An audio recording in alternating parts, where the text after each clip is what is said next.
Welcome to Revolution Against Evolution. I'm your host, Doug Sharp, and this is Rich Gear, my I'm your co-host here, and we are in part two of a really fascinating interview with Dr. Raymond Damadian, who's the inventor, really, of the MRI. And it's been so good to have you. I just feel so blessed and honored to be able to talk to you about this. But in our last show, we kind of finished up a little bit. We started to talk about the beginnings of how you actually built your first MRI machine. Before we get into that, we have an associate of yours, Doctor, right? Dr. Larry Minkoff, who has actually been involved with you from the very beginning. Dr. Larry Minkoff. Yeah, why don't you come in here? Yeah, that's great. And he's been a key component to your endeavors over the years, as I understand. Oh, absolutely. Yeah. The first ever scan of a human being. all right. Although, as I understand it, it was supposed to be you, and you actually sat in the thing. And what was your partner, who the big guy? Yeah, no, well, it was. This is a funny story, so you got to hear this. This is really good. Well, I like it. When we built the first scanner, which we gave the name Indomitable because everybody was ridiculing it, when we built the first scanner and we had it set up, the next thing, and we did it on test tubes and so on to make sure it was working, the next thing we had to do was get a human being to go in there. And nobody would go in there. There were all kinds of predictions about how it was dangerous and the magnetic fields and the RF fields and so on, and so nobody would go in there. Well, you need to explain that there was a mouse that got fried. Oh, you had to bring that up. Yeah, there was a mouse that got fried, so there was a little Well, one might think it'd just make you a little bit more attractive. I don't know. It's in his book, folks. It's in his book. Details. Well, we might better mention his book, The Gifted Mind. This is the reason for the interview is to promote his new book, and we didn't do that in the last show. We saved the best for last. It's a great book. It's a great read, and it gets a lot of interesting stuff in there. So anyway, the point was you got talked into it, or you volunteered, or somehow you were the first one to put the thing on your. Well, but you did mention. You made an important point, Rich, because it had never been done before. So you didn't really know. You didn't know the details of what was going to happen. And you were right. We went ahead and did an experiment on a test tube, and unwittingly fried the whole sample. So with the RF that was going in. So then naturally there was some uncertainties about this, and I finally agreed to get in. But I saw to it that when I got in, that I would have a cardiologist sitting there with me. I was connected to EKG machines, and I had all kinds of detectors around me just to be sure it was safe. And the only unfortunate thing is that all we got out of this first experiment was a normal EKG, electrocardiogram. We got no NMR signal. And the signal naturally was what we needed to make the image, and we didn't get a signal. And we had spent all this time and energy and money, and I was very depressed about this, and of course everybody had been ridiculing and at the outset saying it was absurd. And all of a sudden Dr. Goldsmith today, he was my graduate student who had built the coil, had the audacity to say, because he weighed 400 pounds, had the audacity to say that I was too fat for his coil. And I was loading the impedance of his coil by being too fat. And as a result, that's why we were not getting a signal. And that eventually, when we were talking about this down the road, became the Goldsmith too fat hypothesis. You see, in the book, he was a skinny guy back in the day, okay? I've seen pictures of you. You were pretty thin back in those days. But it wasn't that I was too fat. I was too fat for Goldsmith's coil. Oh, okay. Okay. You needed a bigger coil. And I was loading his coil, and he could not make the coil 1 millimeter bigger and still get a signal. Okay. So, what was your solution? So the only alternative to test the Goldsmith too fat hypothesis was to get somebody skinnier. Hence, we have Larry. Well, at least you ended up not dying in the process, No, right? yeah, that's right. I survived that first scan, except that we didn't get a scan. Yeah. So the only alternative was to get somebody to test the too-fat hypothesis. So what did you think about that? That you were getting volunteered about this thing? Well, it's a little bit more complicated than just getting it to Goldsmith's coil, because I was working on an alternative technique of my Okay. own. Oh. So why should I get it to his coil to get him Oh, technique. now something comes out. Okay. his technique finished? So anyway, Mike argued that finally he made the coil a little bit bigger, and I was having other issues, so okay, we decided to try me and Mike's coil. Okay. And that's And you were thin enough. So, that was Mike's observation. but there were some key steps in the making of Indomitable. Okay, and we had to actually make this magnet, that a magnet this big had never been built before, Right. like this. And the other big issue was the strength of the magnet is controlled by the amount of current, electric current, you can put into the coil. So just so we have an idea of it, when you have household electricity, your household electricity has 100 amperes in it, 50 amperes, 150 amperes. And if I sat down, I did the computer calculations, and there was one of our scientists, fortunately at the time, Brookhaven National Laboratory was making magnets.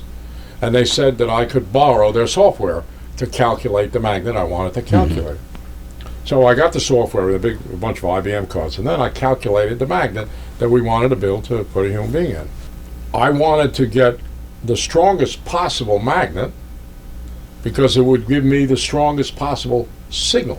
Right. And that was the big uncertainty, where we're going to be able to get enough of a signal.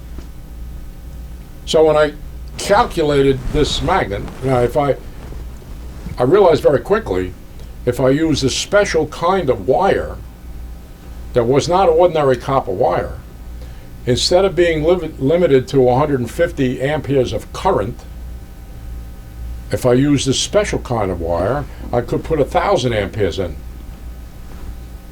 But it was a special set of circumstances. It was what we refer to as superconducting wire. And it's not made out of copper. What's it made out of? It's made out of the alloy niobium titanium. Okay. All right. Now, when you take that wire, niobium titanium instead of copper wire, and you make it cold enough, which you do by sticking it in liquid helium, Wow. Okay. you can put 1,000 amperes into it, whereas a copper wire you could only put 150 amperes into it.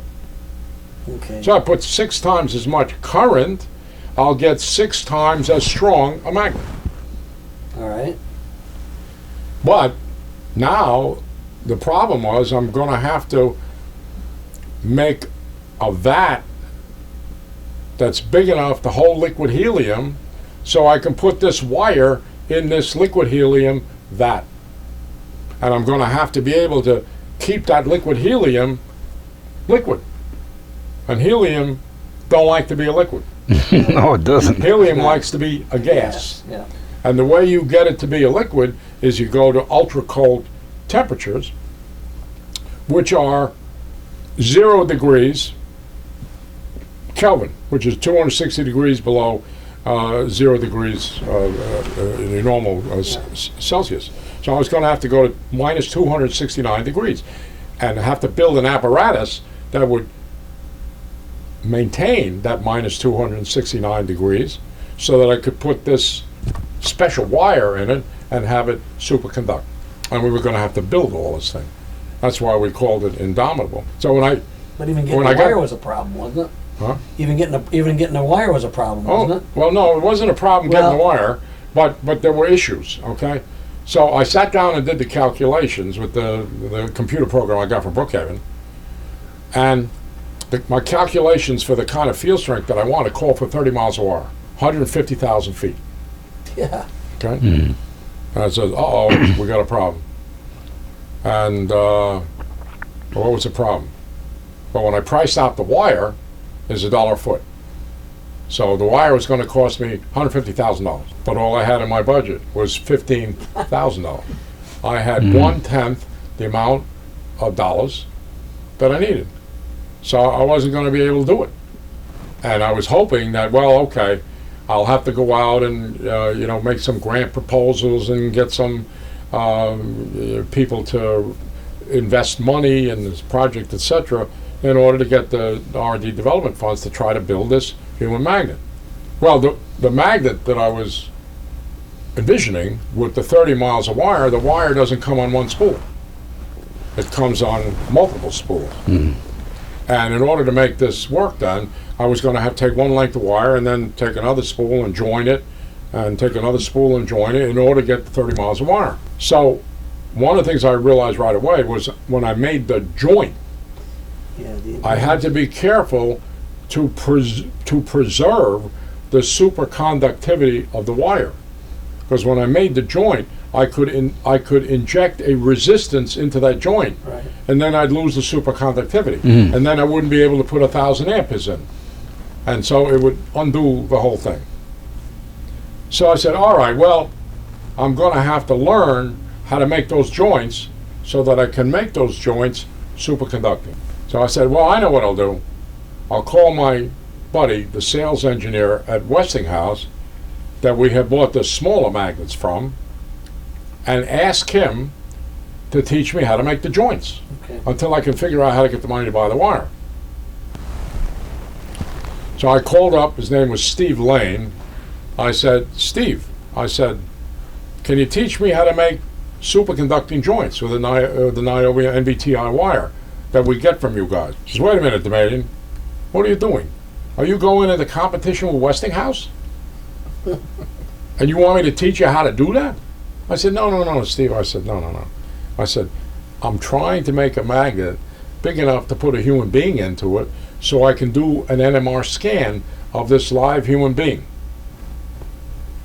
So he says to me, oh, it's good, you level with me, Damadian. I'll share something with you that nobody knows. Westinghouse has decided to go out of business of making superconducting magnets, which they have been making for 10 years. And I have about 30 miles of wire in my warehouse I will let you have for 10 cents on a dollar. I couldn't believe what he was telling me. That's incredible. At the very instant I need the wire, he's got it in his warehouse and he will let me have it at 10 cents on a dollar. Exactly the money you had. I said, I just couldn't believe what was happening. At the very instant, he's going to go out. At the very instant, he's going to not only is going to let me have the wire, but he's going to go out of business and let me have all his wire. He says, when would you like the wire, Dr. May? I said, how about right now? He said, fine. He said, you got somebody send? Yeah. I said, I'll send Larry Minkoff. That was a trip. and Mike Goldsmith, and they'll come out and get it right away. He says, okay, send them. So Larry and Mike Goldsmith went out to get the wire, and they brought the wire back, and we built a magnet.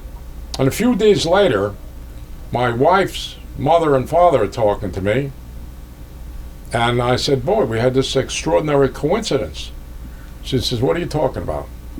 I said, well, we were trying to build this magnet big enough to put a human being into. And when I sat down, Mom, to calculate the magnet, it's called for 30 miles of wire, it's going to cause $150,000. And I didn't have $150,000. So I decided to do something in between, and I called up Westinghouse.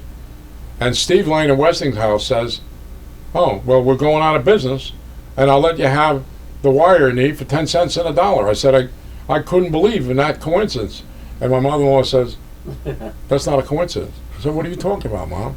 She said, ever since your father and I learned about you trying to build this magnet, we've been praying for it. This ain't a coincidence. This is an answer to prayer. Yeah, so it's a and there's miracle no of the other wire. explanation Yeah. for that. I mean, I all the years since it's happened, I keep trying to explain myself how this could spontaneously happen at the very instant I need the wire.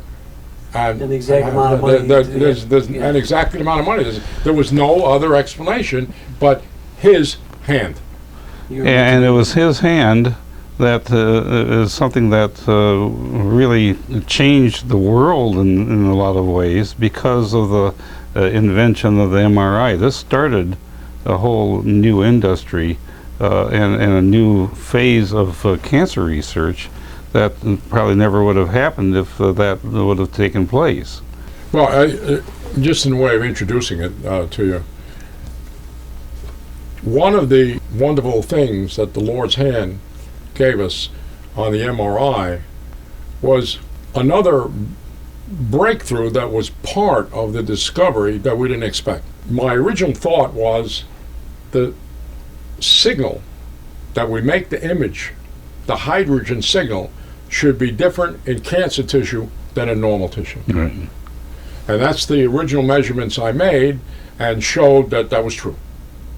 But what I didn't expect was that when I measured the other in order to know that we had an abnormal cancer signal, I had to measure the normal. Right. And so I made the same measurements on the normal tissue, and we measured on the soft tissues. We measured the small intestine, we measured the kidney, we measured the liver, we measured the pancreas, and we measured the brain. And to my great surprise, the signal was different in all the soft tissues. Okay. So that the decay time of small intestine was 256 milliseconds, and the decay time of brain, another soft tissue, was almost 600 milliseconds, is 595 milliseconds. And these are both healthy. These are healthy. These are healthy tissues, healthy soft tissues. But there's another critical aspect. They're the vital organs of the body. They're the organs that make you live or die. They're the heart, they're the kidney, there's a spleen. Mm-hmm. And all of a sudden, we're experiencing a difference in the signals of 135%. Now, the reason that's critical is that when I was an intern and a resident, you couldn't see the soft tissues of the body on a medical image. No, yeah. You just couldn't see them. And the reason you couldn't was the way the X-ray technology works. The way the X-ray technology works is you stand and there's a cathode tube in front of you that puts X-ray through you, and there's a piece of film in back of you, and what it does is it exposes the film. Now, as the X-ray is going through, if it goes through the brain and the heart at the same speed, then you get the same brightness on the picture, and you can't distinguish brain from kidney from heart. They're all going to give you the same brightness. Mm-hmm. And if you ask a more specific question, all right, when we make an image, we make an image using dots. Mm-hmm. And a typical image has 65,000 of these dots. And these dots are equivalent to the black and white dots you have in a newspaper when you make a picture in a newspaper. Right, we call those pixels. So, and they're called pixels. They're called picture elements. And a typical MRI image has 65,000 of these picture elements or pixels. Now, if the pixels don't have a different brightness, your image is a blank, because when you go and look at the pictures, they all have the same brightness, and your image is a blank. And that was the problem X-ray had. The differences in the brightness of the pixels were maximum 4%. But what we discovered when we were doing this, when I was comparing the cancers to the normals, we found a big range of differences among the normal tissues. So liver, intestine had 253, and brain had 600, and the other vital organs were in between, which meant that we were going to get very different signals, and the pixels were going to be very different. And therefore, when we made a picture of these 65,000 pixels, we were going to see detail in the vital organs of the body that were never possible before. Now, also, once you've calibrated the normal tissues, then you can calibrate if bad tissue from those. Exactly. Yes. Now, is it the same? I'm assuming, based on what you're telling me, that every brain has the decay rate is the same, and every. Well, I guess I'm very close. You know, the difference from one brain tissue to the next is negligible. That's what I'm asking. So, Right. so then you can calibrate if it's a cancerous cell or something else. That from one, since you've got the measurements now of the normal tissues Right. of all the things in the body, now you can go out and calibrate all the ones from find out what you got. Yeah, lesions exactly. or tumors or whatever else like that. You can Right. see what it is. Okay. So we got a big difference in the Yeah. decay time from diseased tissue than we got from normal tissue. Let me ask this question. This is kind of a really off. Maybe is anybody doing any research as why they think these decay rates are different in the different organs? Yes. I was just curious what factor in the designer's purpose, why they're that, why it would be that. I'm just, just the thought process comes to my mind when you said that. I said, yeah, the brain is different than the kidney. I mean, it makes sense they're different organs, but is there a reason that we have been able to, you've been able to maybe look into medically or scientifically as to why that would help the function be better or worse or different than from one organ to the other? I'm just curious. It's more. Yeah. All right. Well, Well, it is okay. I'll start my explanation of that by asking you a question. When we're scanning the body, what molecule are we getting this signal from that we use to make the picture? Is it water? Well, Exactly. I would say it's a water molecule. Yeah. Yeah. Okay. And we're getting it from water. Now, the thing is that, remarkably in this context, if I look at the length of the signal coming from liquid water, it's 1,000 times longer, or maybe, than it is from the same water signal coming from ice. Okay. So the signal is very, very sensitive to the structure of the water molecule. And the more liquid it is, the longer the signal. Okay. And the less liquid it is, like in ice, like in a crystal, the much shorter it is. So therefore, in answer to your question, each of these vital organs have a different composition of water, one to the next. And so the decay time of the signal is different in all of them for that reason. Interesting. I didn't know that. It's amazing. It's the difference in water structure inside of these tissues that's giving you the difference in the signal. Interesting. That is fascinating. Yeah. How different is it in the body if it's all in liquid form? Maybe we're getting a little too esoteric and far afield, but I'm just. We were just discussing that before when you talked about the hydration shells around sodium and potassium. The Okay. water in those hydration shells is different than liquid water. Okay. Oh, okay. No, but I think another way to say it, to explain it, is that decay time changes with the freedom of the water molecule to move around. Okay. If the water molecule is free to move around, you have a long decay time. If the water molecule is locked and doesn't have freedom to move around, Okay. then it's a short decay time. Okay. And so what we're basically saying is that the structure of the water itself on the inside of the tissue changes from one tissue to the next. And in one tissue, it has freedom to move around, like in the brain, whereas in the intestine, it has much less freedom to move around, so the decay is much shorter. Interesting. Wow. And the critical thing is, of course, is that in a diseased tissue like cancer, there's a couple of factors. When you look at the water content of diseased tissue, it's as high as 90%. Whereas the water content of healthy tissue is 67%.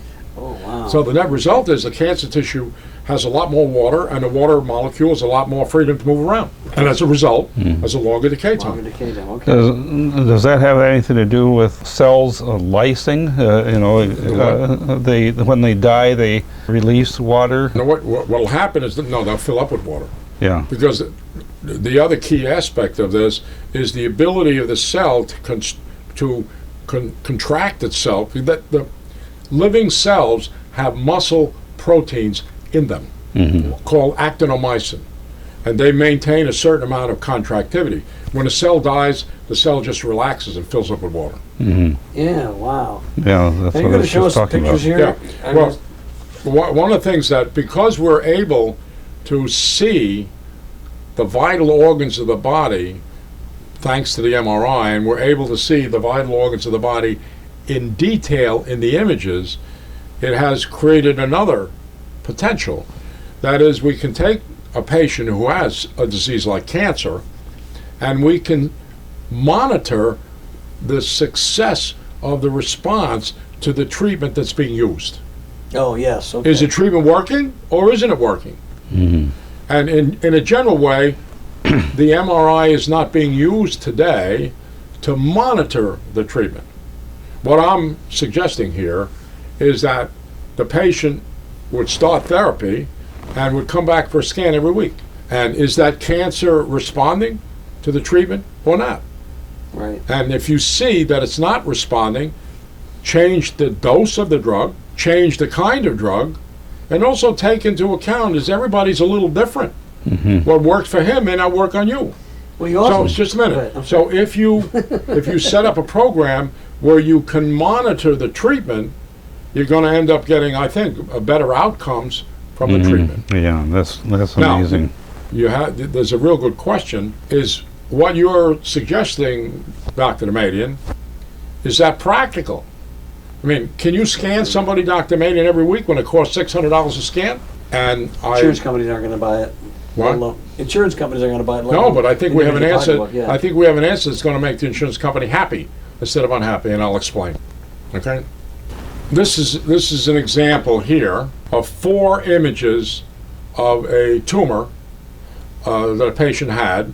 It was an ovarian cancer that had attached a colon. And you see here the tumor, the big white spot, and we have a measurement of how big it is in both diameters.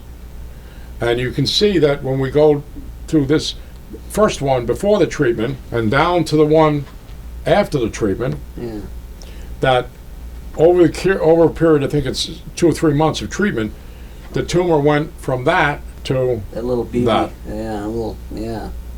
So, Wow. so we can actually use the MRI to monitor the success of the treatment. That's Now, what I was coming to is when we do the first scan, in the MRI we do different kinds of cuts.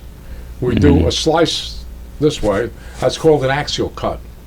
We do a slice this way, called a sagittal, and we do a slice this way, called a coronal. Now, when I scan the patient, the very first time I ever saw the patient, I have to make about 100 slices because I don't know where the tumor is. And I don't know what T1 and T2 are going to give me the best image. But after I've done the patient the first time, I know exactly where the tumor is, and I know exactly which slice showed me the tumor. So now, if I want to go forward and monitor the treatment, all I have to do is repeat the same slice. And now I can repeat the slice in 10 minutes instead of an hour, and I can charge 1/5 of $600. I could charge $100, and I can do it every week on you and see whether or not you're making this kind of progress. Yeah. That's From a incredible. tumor here Yeah. to the tumor that you see here. So That's exciting research. That's a new prospect we have, and also you can't see it very easily on this picture, but we have here the measurements of the size of the tumor in millimeters. So this patient on this picture here, the diameter before the treatment was started, the diameter as shown in the measurements here was 73 millimeters. 2 months later, the same diameter is 15 millimeters instead of 73 millimeters. So we've been able to monitor here the effectiveness of the treatment in treating this patient's cancer. Wow. Well, Dr. Damadian, I'm going to, we're going to have to bring this to a close here We because didn't even get into all the other stuff. I know, but so many things. because we're running out of time for this half-hour show. Yeah. Well, we'll see you next time on Revolution Against Evolution.